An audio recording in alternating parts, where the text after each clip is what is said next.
Coleman হতে পারেন বাংলাদেশের কোচিং জগতের হামজার মতো করে তিনিও বদলে দিতে পারেন বাংলাদেশের ফুটবলের ইতিহাস।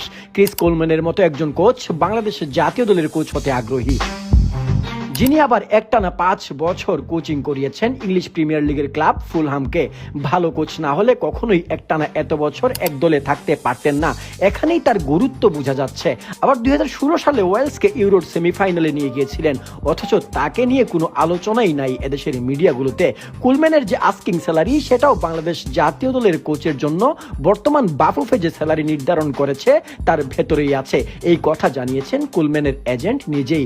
কিন্তু তারপরও তাকে নিয়ে কেন কোনো কথা নেই? আসুন একটু দেখি কোচ হিসেবে কোলম্যানের যোগ্যতা কেমন। এখন পর্যন্ত সবচেয়ে high profile coach Chris Coleman. তার খেলোয়াড়ি জীবন থেকে শুরু করে কোচিং ক্যারিয়ার পুরাই মাখন।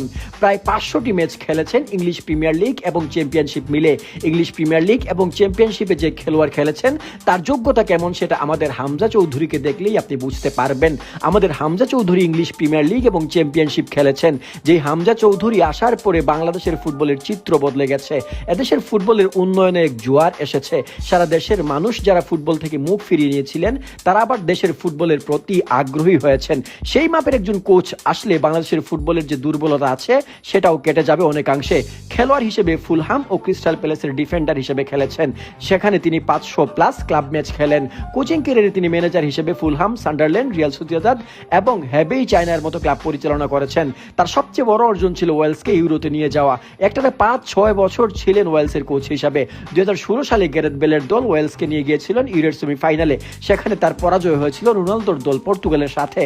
ওয়েলসকে হারিয়ে রোনালদোর দল পর্তুগাল সেবার চলে গিয়েছিল ফাইনালে, আর ফাইনালে গিয়ে তারা 1-0 গোলে হারিয়ে দিয়েছিল ফ্রান্সকে। সুতরাং বুঝতেই পারছেন ওয়েলসকে কেমন শক্ত করেই গড়ে তুলেছিলেন কোলম্যান।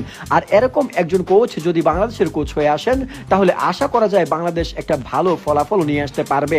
আর সবচেয়ে বড় কথা হচ্ছে কোলম্যানের মতো একজন যখন বাংলাদেশের দলের কোচ হয়ে আসবেন তখন তাকে সিন্ডিকেট কাবু করা সম্ভব হবে না, কারণ তার মতো কোচ নিজের পছন্দ মতোই দল সাজাবেন।